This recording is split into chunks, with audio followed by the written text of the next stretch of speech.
ঘন ধোঁয়াটে সকাল। সৌদি আরবের মরুভূমির বুকে গড়িয়ে চলেছে একের পর এক ঘটনা। কখনো মৃত্যুর রায়, কখনো বেঁচে থাকার শেষ লড়াই, আবার কখনো নতুন সম্ভাবনার জানালা। এই মুহূর্তে সৌদি আরব যেন এক বিপরীত স্রোতের গল্প, যেখানে শাস্তির ছায়ায়ও আলো খুঁজে ফিরেছেন কেউ কেউ।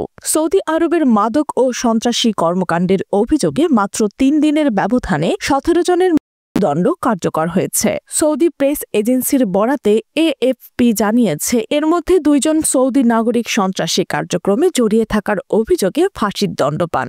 বাকি ১৫ জন বিদেশি, যাদের অধিকাংশ মাদক পাচারের দায়ে অভিযুক্ত ছিলেন। এ নিয়ে ২০২৫ সালে দেশটিতে এখন পর্যন্ত ২৩৯ জনের দণ্ড কার্যকর হয়েছে। এর মধ্যে ১৩৬ জনই বিদেশি নাগরিক এবং ১৬১ জন মাদক সংক্রান্ত অপরাধে দণ্ডিত।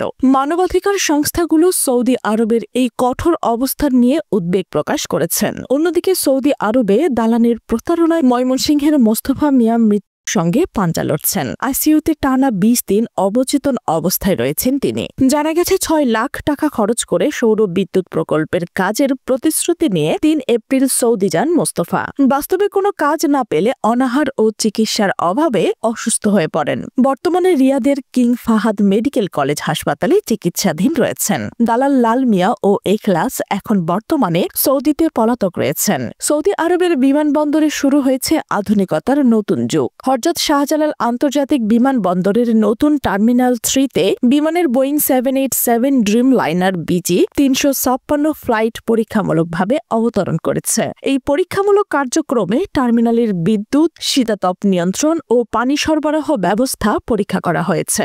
বিমান কর্তৃপক্ষ আশা করেছে নতুন এই টার্মিনাল আন্তর্জাতিক মানের যাত্রী সেবা নিশ্চিত করবে। সৌদি আরবের অর্থনৈতিক প্রগতিতে প্রবাসীদের অবদান প্রশংসিত হয়েছে।